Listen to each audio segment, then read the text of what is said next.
advising clients across the country. Here he is, your host, J. Christopher Boyd.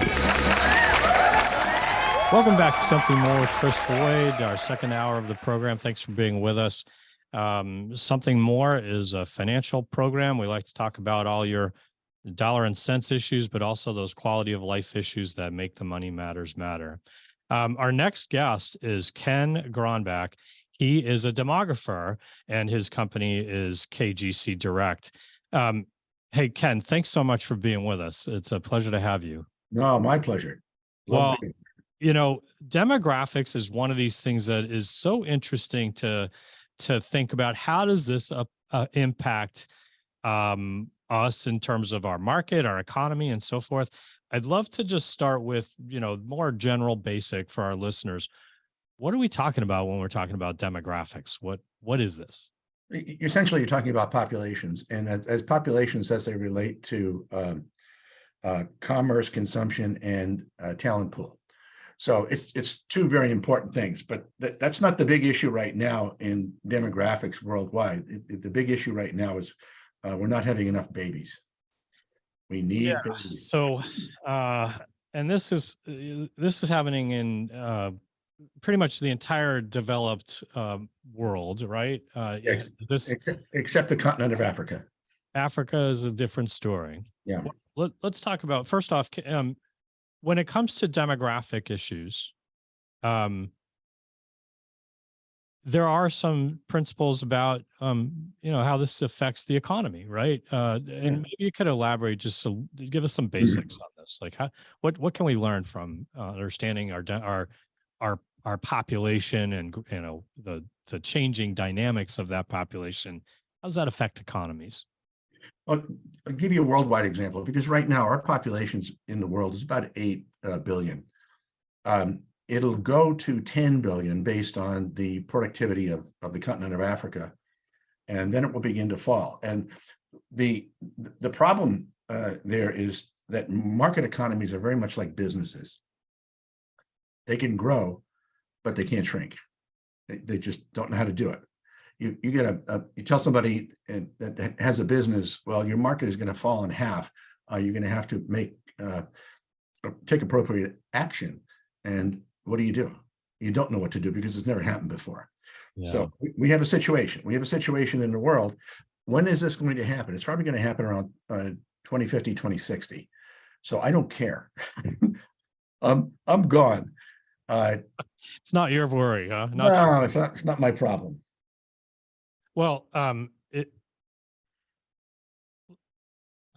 let's talk a little bit about the U.S. I mean, the U.S. Has had the benefit historically of having immigration be a tailwind for us when it comes to expanding our economy and growing our population. More people buying more stuff is essentially the goal there, right? We want to have more and more participants because that fuels more consumption, which ultimately drives our economy.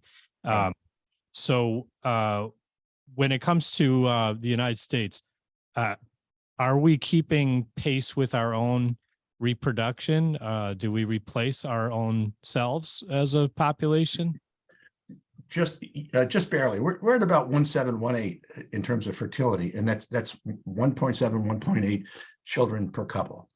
You really need to be 2.1 or 2.2, but it's okay, because what happened in the United States, and incidentally, unless you're a Native American, we're all immigrants, all of us. We're all from someplace else, and it's the strength of our country. And I tell folks, I said, listen, you got a problem with Latinos? I said, go find a Latino, kiss them on the lips, and thank them for coming, because without them, we don't have a country in 2050, because we don't have enough mass of consumption or labor. We just don't. So it has been a theme that we've noticed, over this last decade or whatever, is a greater reluctance to be enthusiastic about immigration.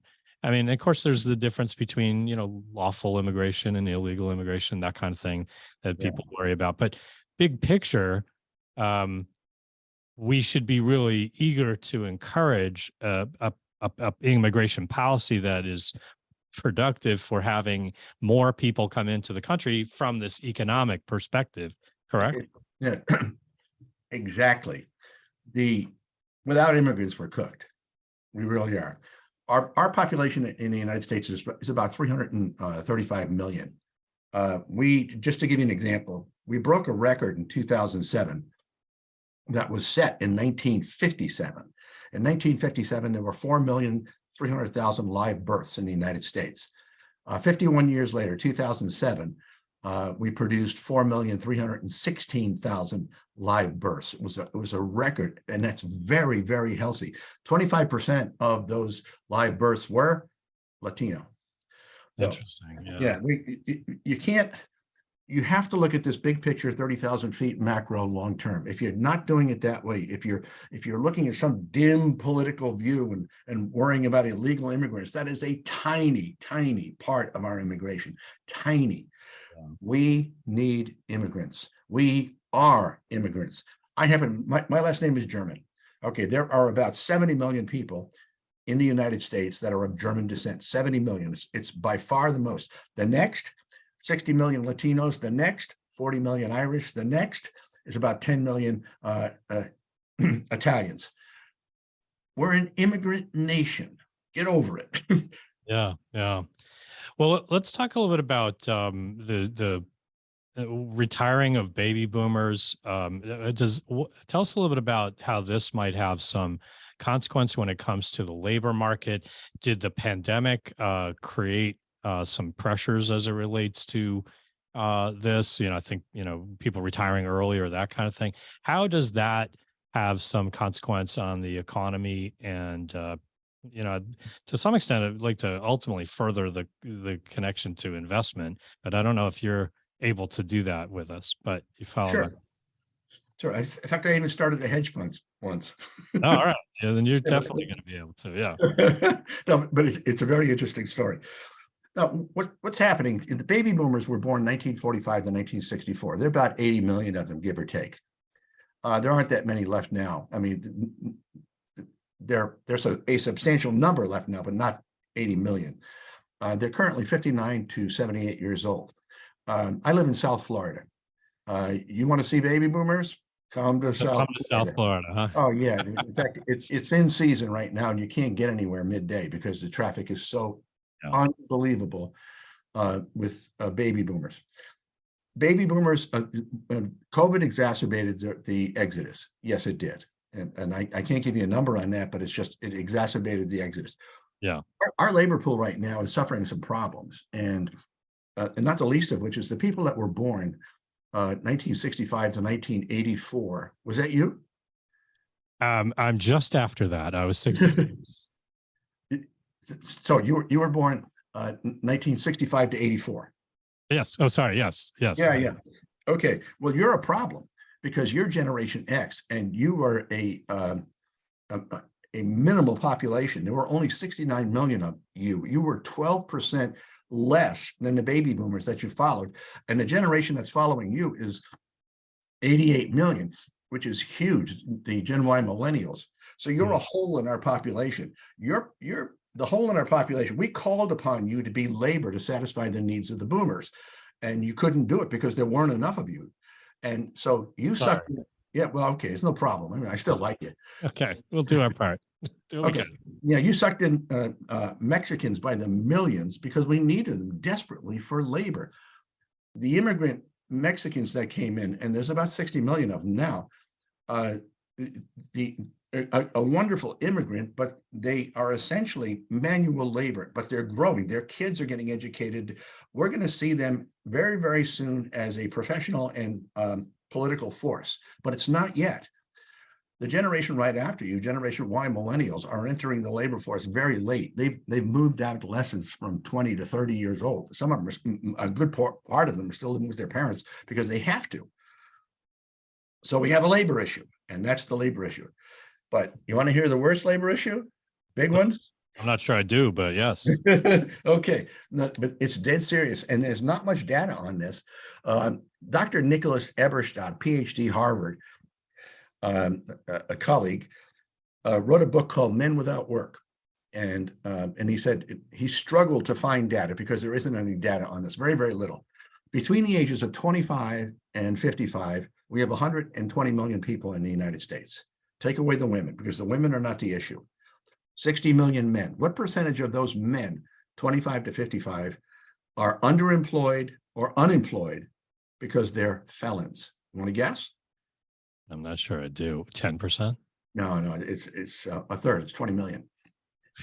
20 million. You have 20 million men who literally cannot drive a truck because they can't be bonded, because you can't bond them. You can't. And there's a lot of professions that way. So that one third. One third, yeah. And it's a problem that I am addressing, because I'm going to be going to prisons and discuss the recidivism and how we can put them back to work, because they're just spinning in and out of jail because of the war on drugs. That's essentially what it is, the war on drugs. Yeah. So it's a serious issue. Yeah. Very serious issue. That's intriguing. Will we fix it? Yes, we will fix it. Say that again. Yes, what? We will fix it. We will fix it. Good. Because I mean, there's a human toll to that, obviously. But there's in that, just if people can't have a gainful employment, what are they going to do but have recidivism, right? You know what the State Department says they do? They watch TV. State Department information. Watch TV. That's what they do. That's frustrating. Yeah, that's interesting. So these are the kind of things you can be revealed when really digging into the data. Huh? Tell us a little bit about by contrast to the boomers, this echo generation, the millennials, I guess, is that going to have a favorable economic force for the United States in the near term? Well, we gather that they're at an age where they're more likely to be buying homes and having kids and spending money, right? It's going to be incredible, and I'll tell you why. First of all, millennials don't have any place to live because the boomers aren't dying. Boomers are getting good health care, and they're investing the $100 trillion in assets that they control in healthcare. So they're going to live a long time. So those houses aren't being freed up, those structures, those living units, if you will. Yes. But housing is going to be big for, I don't know, the next 15, 20 years. And housing is the economy. The economy is housing. That's all good. Now, but another factor, which is huge, is the Generation Y millennials were born 1985 to 2004. Generation Z was born 2005 to 2024. So they're not fully born yet. In 2024, we will have 170 million people under 40 years old. That's like a guarantee of prosperity until the cows come home. We're fine. We will have the ability to raise armies. We'll have the ability to charge taxes. We'll have the ability to build houses. Consumption is going to be incredible because this is a huge number. Large numbers of people consume a lot of stuff, and that's what we're looking forward to. Interesting. To that point, I mean, in the news more often these days, we've been talking about Social Security and some of the challenges of Social Security and Medicare, and the sustainability of these as the benefits are presently being offered. And we have some challenges. It's again my fault. Sorry. Gen X probably not enough of us to be enough workers to keep the baby boomers getting their benefits or something. But when it comes to will these the millennials and this Gen Z, will this have a changing dynamic when it comes to things like Social Security and Medicare? It's called dependency ratio. Dependency ratio is very, very simple. Old people are dependent, young people are dependent. The people in between provide for them. It's just the way it is. I mean, it could be a primitive society. That would be the way it is. So your generation is currently 39 to 58 years old. You're small. if we had to rely on you to provide Social Security and Medicare benefits, your tax dollars, we'd be in trouble. But we don't, because you brought in Latinos. The entire Latino immigrant group is advancing nicely, very, very nicely. So they're going to grow. And the generation 40 and under is so huge that it's just a matter of time before they take over the dependency, providing for the others. We're fine. Okay. Let's take a quick break. We're going to be right back after this. Stay with us with our guest, Ken Gronbach, talking about demographics and their impact on investing. We'll be right back after this. Welcome back to Something More with Chris Boyd. I'm here with Ken Gronbach. He's a demographer, and we've been talking a little bit about the consequence of changing demographics on society, but also I'm interested, Ken, as it relates to people's considerations of their investments. There used to be some people who would, there's one guy, I forget his name right now, but he used to talk about, because of the population dynamics in this age range, there's going to be an explosion in these sectors. It got very granular, and it didn't seem to work out as well as it was expected to. But the ultimately, maybe a different length of time or something might have been relevant. But in any case, how accurate, how granular can you be in thinking demographic forces when looking at economic consequence and therefore potentially investor significance? These things aren't necessarily refined to say, hey, this year we can predict this is going to happen, right? Yes, you can. You can. Okay. Oh, yeah, you can. Well, give us some of that. That'd be fun to hear. Just like, what can we know? I'll give you a couple of examples. My wife and I had an advertising agency in Connecticut for many years, for about 20 years. And one of our principal clients was American Honda Motorcycle. We had 140 dealers from the tip of Maine, Pittsburgh to Washington, D.C. In 1986, they sent the bikes to us from Japan. They were put in the dealerships, prepped. We ran millions of dollars worth of advertising, and nobody came in. And we said, what the heck is this? We discovered that the baby boomers, who are our primary customers, we sold motorcycles to men 16 to 24. Once the baby boomers exited that very narrow demo, it was over for Japanese brands. What took over was Harley. Harley lasted for a while. Harley enjoyed prosperity until about the year 2000, and then it crashed because the baby boomers couldn't hold them up at lights anymore because they were too heavy. That's what happens. I'll give you another example real quick. Levi Strauss. We all wore jeans, right? Okay, yeah. So 1998, Levi's chief marketing officer from Levi Strauss calls me in Connecticut, and I'm stunned that this guy would call me. We're just a little agency. And he said, our business is beginning to slow. Do we have a demographic issue? And I said, who's your customer? And he said, an 18 to 34-year-old man or woman. And I said, okay, why do you cut it off at 34? And he said, well, basically they can't fit in the product anymore. So it was a real cutoff, and it's true. So I said, you know your baby boomer business? And he said, yes. And I said, the baby boomers, the last baby boomer was born in 1964. Yes. I said, add 34 years to 1964. What year do you come up with? And it was silence on the other end. And he said, 1998. And he said, we have a problem, don't we? And I said, you betcha. Their business went from, I think they were doing about $8 billion, and it fell to 5 in 3 years. Yes, you can do this. What's going to happen next with the baby boomers? Invest in healthcare, invest in healthcare, invest in healthcare, because they do not have dying on their punch list. We just don't want to do it. So we're going to take that $100 trillion worth of assets that we have, literally, and invest it in healthcare. So healthcare is going to blossom. I really believe we're going to beat cancer and beat heart disease, beat Alzheimer's. That's really interesting. So healthcare, because of this bubble that is coming down the pike, and that's going to be a significant. Now, when you think about healthcare, are you talking about long-term care or hospitalization, or? Yes, I'm talking about all of it. I'm talking about research. I'm talking about senior care, and even one of the categories, and I hate to say it, that will explode will be death care.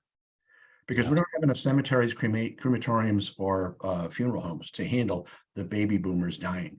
The group that's dying right now is called the silent generation. They were born 1925 to 1944. And there's only 50 million of them to start with. And there was no immigration during their tenure. So we think we understand elderly people. The nation is going to become a nation of Floridas. We are going to see elderly explode, literally double. That's a really interesting point. So I guess if you're thinking about starting a business, there's your answer as to where to focus your energies. Is something that caters to that demographic. Thanks. That's interesting. One of the things that one of our team members asked me to have you talk a little bit about was you started talking more, globally, and I kind of focused on the U.S. His interest was in looking at China and Japan, and particularly in China. Could you tell a little bit about the one China the one child policy in China, and how that's having effects on and likely to have a consequence on their economic progress? Yeah, well, China's done. China's finished. China cannot fix what happened to them. In 1979, they were persuaded to go to the one child only policy, and I believe it was by Henry Kissinger, believe it or not. That's what I'm right? Oh yeah, I can't verify that, but so they went to a one child only policy for 40 years. And they even did forced abortions. I mean, it was terrible what they did to their population. But what they did, they created a dynamic that is kind of interesting, because a couple would have one child, give the child to the grandparents, and the couple would go into the city and work. So what China did starting in 1979 was develop a labor force like they couldn't believe, and they got them for nothing. In fact, I think in 1995, they were still paying their labor force about 40 cents an hour. So what's happening now? Now, under 40 years old, they're missing 500 million people. 500 million, okay? 500 million people. And now they're saying, well, boy, we made a mistake. Our population is shrinking. China has gone from being an aging nation to an age-ed nation. And the difference is an age-ed nation is a nation that has more people dying than being born. You don't ever want to be there. So their population is projected to go to about 700 million. By 2050, 2060. Seriously, they shot themselves in the foot. They didn't shoot themselves in the foot. They blew their foot off. And now they have no parents to have the kids, but they're trying to force the parents to have kids. You can't do that. You cannot force people to have children. You can force them not to have children, but you can't force them to have children. It's too late. Japan's the same way. Japan is history. Japan, they literally find elderly people dead after 2 or 3 months because they have no family. They find them in their apartments. Just no so check in on them. Let me just take this another step further. People are worrying about China backing up Putin or charging into Taiwan. Yeah, it ain't going to happen, and it can happen because internally they're disintegrating. Their population, their economy is disintegrating. It's just going away, and they don't do immigration. Not one. They lose people. So India is a country that continues to grow. Is there a point though at which, they're in the case, is India going to be a thriving nation? Economically, it seems like there's still challenges with still having lots of growth. You said Africa has lots of babies being born, but Africa, struggles as an economic entity, countries really, but you know what I mean, as with their economic development. It seems as though, there's a link somewhere between greater poverty and greater population. And as people become more wealthy, I guess, air quotes, as a society, that they have less inclination for reproduction. What's going on there? How do we make sense of it? I'll give you, the population of India it surpassed China a long time ago, but nobody will admit it. It's about 1.4 billion. The problem with India, and this is my economic hat, and I'm not an economist, but they don't know how to share wealth. They literally have two countries.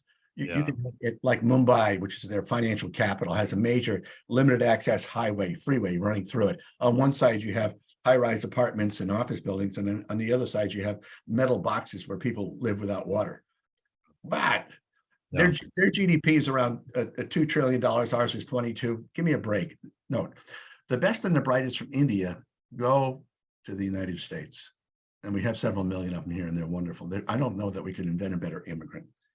The other country, one country that is kind of all of a sudden reduced their fertility to the lowest in the world is South Korea. They're at about 0.7 now, 0.7 kids per couple. Wow. And they don't do immigration. Don't. So it's what's going to happen. Globalism is history. You're not. It'll. This whole not being able to get stuff from other countries. We're going to make it here. Reshoring is exploding. You want to invest in something. Invest in manufacturing in the United States, because that is going to be huge. Not only in the United States, but it's going to be big in Canada, Mexico, Central and South America. Mexico's population is perfect. Do you know? No, we no longer have Mexican immigrants coming to the United States. Why? Because they have opportunity there. And you watch what happens to Mexico in terms of manufacturing. It's going to explode. And then why do you say that globalization is done? I mean, I know that there is a lot of pressure in this respect, but the Americans have generally been eager to pay less for goods. And that, I think, has been a driving force behind the idea for free trade. Mhm. I think it also has some, I would argue, has some virtues to exporting our values around the world as well. But ultimately, don't people still want cheaper stuff, that they'll be motivated to have at least some continued, globalization? Maybe not as the, I think there's clearly a move to move some industries back home, to your point, which I think comes, which is maybe a driving force for, long term. Are we going to continue to have higher inflation than we've had if we're going to have to pay more for goods than we've had in the last 20, 30 years, whatever? yeah, Does that make sense to you? Yeah, it does. But I'll tell you this: do we want cheap stuff? Yeah, but what if you can't get it? That's a good point. May not be so great if it's not available. Yeah. And because what's going to happen, the single biggest problem that China has right now is labor force. If there's nobody under 40, think about it. So now they have an older labor force. They've moved their retirement up. Yeah, globalization. Why is manufacturing coming back to the States? Because we want to pay more? No, because we want it. EU across the board, no babies, no babies, no babies. Eastern Europe, no babies. Russia has the worst population on the planet, and they charged into Ukraine trying to annex 40 million Ukrainians. I wish Vladimir Putin would have called me and I would have told him the condition of the Ukraine population, because it absolutely is a disaster. There are no kids. They're lopsided with women over 40. It's a mess. No, what is going to happen is manufacturing is going to come back here and we will pay more for it. We're probably going to see 10% inflation every year. I mean, it's going to be huge, but we're going to pay more and we will adjust. It's going to be an adjustment, but the center of the earth is going to be the Americas. Period. Elaborate on that. Well, what do we have to our south? Well, we have Mexico. Mexico is fine. Mexico has a perfect number of babies, perfect number of teens, perfect number of middle-aged, perfect number of elderly. It's an absolute pyramid and it's perfect. If you take a look at the countries in Central America and the countries in South America, they're still producing babies. It's all Catholic. They're producing babies. And once and this is, again, I'm not an expert on this. I'm not geopolitical, but I really believe that the days of the United States putting up with the cartels is over. I think there's going to be a time where we're going to say, Mexico, we love you, but you can't do this. You need a government. Your government needs to be powerful. You need to get rid of the cartels. And by the way, you're killing our kids with your drugs. We will fix that. That's on the agenda. And I think that Asia is not producing any kids. Eastern EU and Eastern Europe is not producing any kids. I don't see great things happening in Africa because they have like 52 countries and half of them are so corrupt you can't even feed the people because you can't get the food to them because their governments sell it. United States, best country on earth, and it's going to get better. I think it's interesting your comments about the demographics in Latin America, Central America, South America, the idea of uh, the being Catholic and the idea of more greater population maybe being tied to that. I'd be really curious how the other side of that, how demographics affect religions. You know what I mean? Which chicken egg maybe kind of a question. It seems to me that as economies evolve, religion becomes less devout, or people's faith becomes less devout, or at least connected to the church. But I don't know that that's a topic for this conversation so much. Well, let me just comment on it, because it is I happen to be a born again believer. I'm not going to go there, but why are we having fewer kids? One of the reasons the civilizations are not having fewer kids is they found a substitute for man-woman relations on the internet, and computers don't have babies. And I don't have to go into detail about that. And is the singular problem in Japan, because I mean, they even have robots that can, I mean, the men and women in Japan are not even dating. So we got a problem. We got a problem. We got a problem on our computers because there is a substitution, and the kids are finding it at 8 years old. I don't know what that's going to do to our reproductive process. I don't know, but yes. Is there on another topic? Is there a point at which, if you mentioned how 8 billion now going to get to 10 billion, does growth beget growth? Yeah. You know what I mean? Or does it not necessarily? And then subsequently, is there a point at which we just can't sustain a certain number of people on the planet?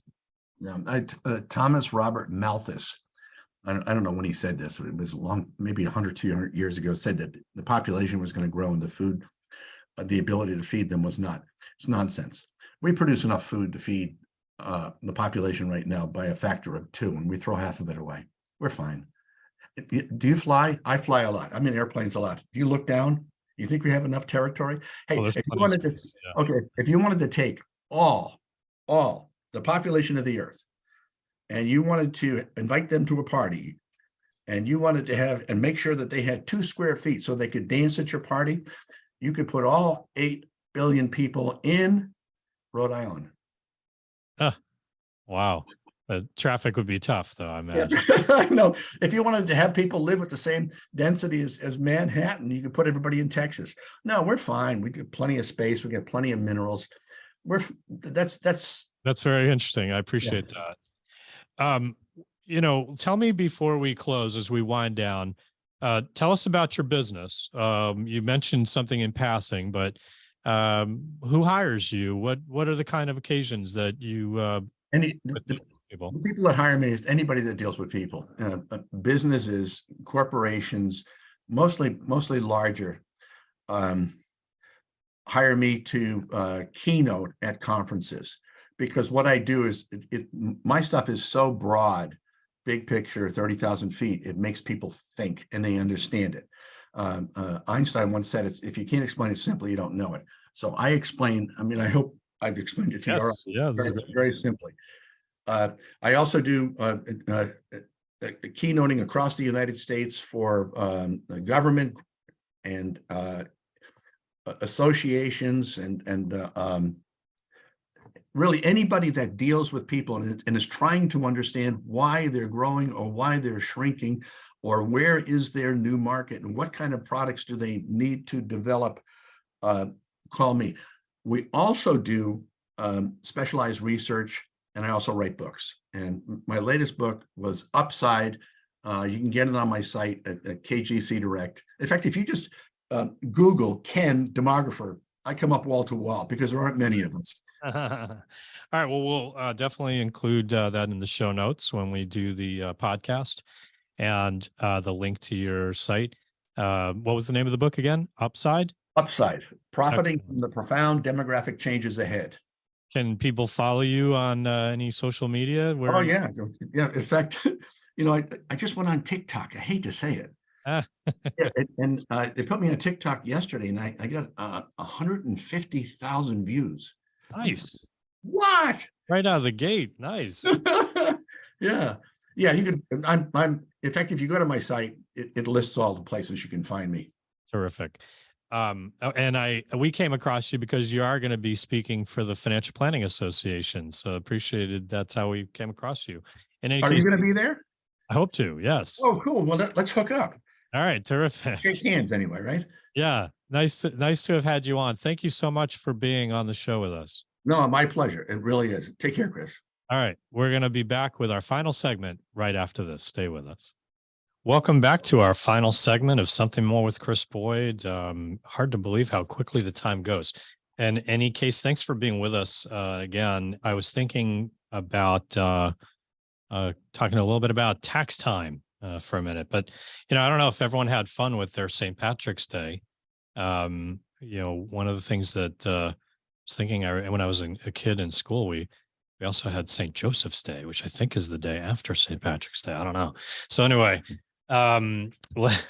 as far as things to move on to, I wanted to remind everyone, by the way, since we're going to talk a little bit about taxes, if you didn't get to listen to our webinar, we had a webinar that we offer for our clients. Each quarter, we do a financial planning webinar in addition to a different one we do on the markets for our clients. But this year, this month, we did one on what's going on with the Secure Act 2.0, and we opened it up to our listeners and the public. So if you didn't get a chance to listen, go check it out. It's on our website, amrfinancial.com/webinars. And you'll see some of the past webinars, but the Secure Act 2.0 could be a useful resource for you thinking about some of the issues that are changing. But I was talking with one of our sons. Actually, both of our sons have done their tax returns. I was so impressed that they had gotten them done already, doing them on their own. And I was thinking, well, it's that time of year.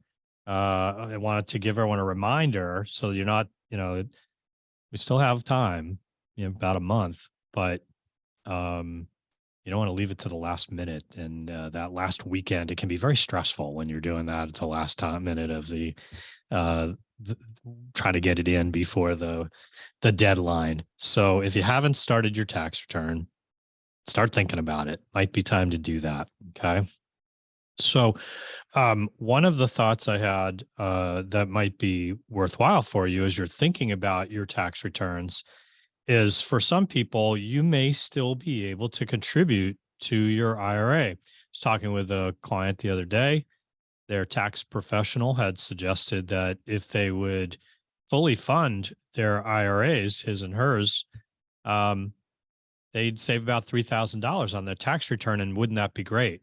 Of course, it's only great if you have the money to put into the IRA. But if you do, that can be a really great resource. And, one of the things that people often give thought to is, should I do an IRA? Should I do a Roth IRA? How do I decide, And just a quick review of this. Most people probably are aware, but if you're not, it gets confusing. So an IRA, traditional IRA, is one where when you put money in, you get a deduction. It doesn't, it means that income is now not part of your income tax this year. So you get to postpone paying the tax on that till a future year. So if you're close to a tax bracket break, maybe it makes sense to pay less tax. And, in case of this client I was just describing, someone who said, gee, maybe I don't want to have as big a tax burden, I could put it into an IRA. On the other hand, sometimes it's preferable to pay the tax and not have it ever in the future. So that's a Roth IRA, where if you pay the tax on the money on the way in, you still get to have it grow tax-free in this Roth IRA. But when you take it out, there's no distribution requirement. There's no tax when you take it out. So there can be virtues to that too. Who should do which? One, consult your tax professional if you work with a tax advisor. or someone helping you with your tax return, it could make the difference on how much tax you pay this year. Oftentimes, people will prioritize their immediate needs versus their long-term needs. And, sometimes we just don't want to pay the tax. But, something to consider is whether you think you're going to be in a higher tax bracket in the future or not. And one of the rules of thumb is if you're in the lowest tax bracket, if you have modest means, and one, it's hard to contribute. I understand that. But if you can, you probably should do it in a Roth IRA. Pay the tax at the lower tax rate and have it done, because it's a lower tax rate. And we know that tax rates are going to increase when the Tax Cut and Jobs Act expires in 2026. So a lot of these rates are going to go back up, and we're going to be facing higher tax brackets and lower thresholds for when you get into those brackets. So it definitely is a good idea to think about, possibly using some Roth IRA. Now, in some cases, people are in the highest tax bracket. They make lots of money, and they have limited options for their Roth contributions. I'll come back to that in a second. But even if it's a work plan, if you have a work 401k and you have the option of tax deferred investing or Roth investing, you may want to entertain Roth investing if you're, well into the high tax brackets.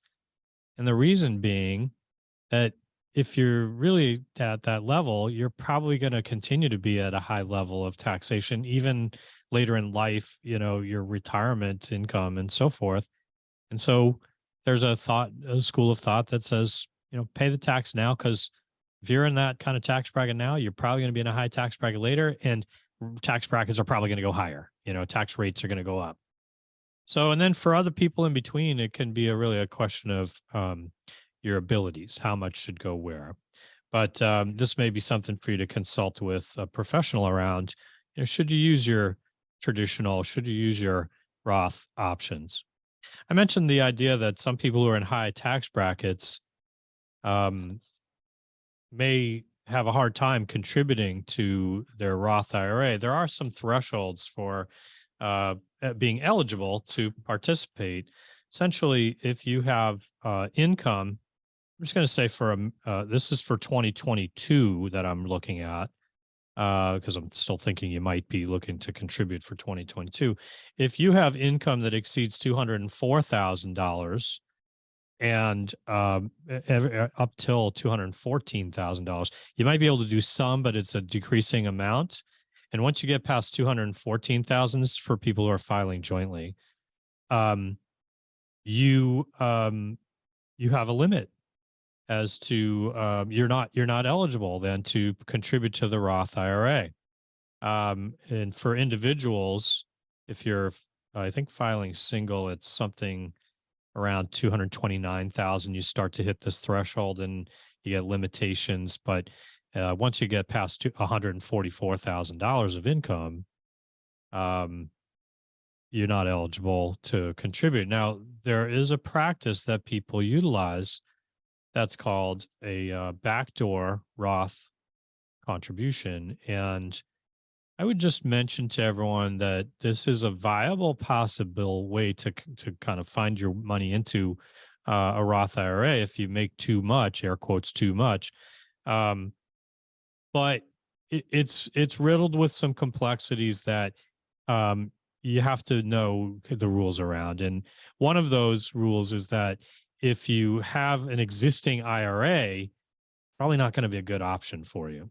If you have no other IRAs, let's say you only have work plan money, well, then it could be a viable option. And essentially what you do is you make a non-deductible contribution to an IRA, traditional IRA, and then you convert it in time to the Roth.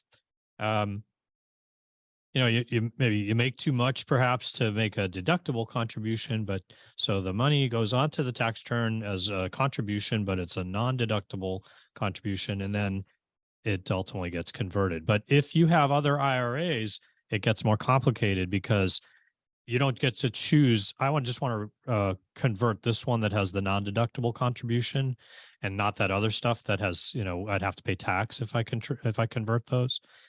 The government says, well, you gotta use a proportional amount, and it becomes complex. So it may not be the ideal. Hey, but if you do want to contribute to your IRA, you can contribute $6,500 in 2023, but $6,000 if you're doing it for 2022 tax return. And if you're over 50, you can add $1,000 more to how much you want to contribute. By the way, if you are examining, next year's return, maybe you want to update how much you're putting into your retirement plan at work. If you have a 401k, you could be contributing as much as $22,500. This is before your employer's match or anything. And then this is for 2023, and you could be adding if you're over 50, you'd be adding another $7,500 to that. That's $30,000 you could be putting into your retirement plan potentially. Again, it depends on how much you make and how much you can do, but keep in mind there's room for a lot of these things. Additionally, if you have in a simple IRA, for example, you can do $15,500 this year. And if you're over 50, you could do another $3,500 in addition to that. One other thing I wanted to mention is if you're doing your tax return and you find that you're running out, you have too much tax withheld, or you're writing too big a check, and you're trying to refine that number so you kind of come out with what ideally you do is you get your tax return and there's not much of a refund and not much to pay, and you're kind of in the right space. Whichever way you're trying to do that, you can revise these numbers based on doing a W-4. You can resubmit a W-4 and it'll affect how much is withheld. So if you want more withheld or less withheld, that's a tool that you want to revisit. Last thought before we break for the show. So one thing I want to mention is that we have a great program that if you have done your tax return and you want to get some analysis of, are there things that maybe I should consider doing differently? Are there techniques, whether it's some of the things I just talked about today or other things? We've got a tool that can be a great help. Come in and see us. You can reach out to us through our website, amrfinancial.com. You can connect with us by phone, 508-771-8901, or maybe send us a text and just say you'd like to have your taxes reviewed for strategy, tax planning.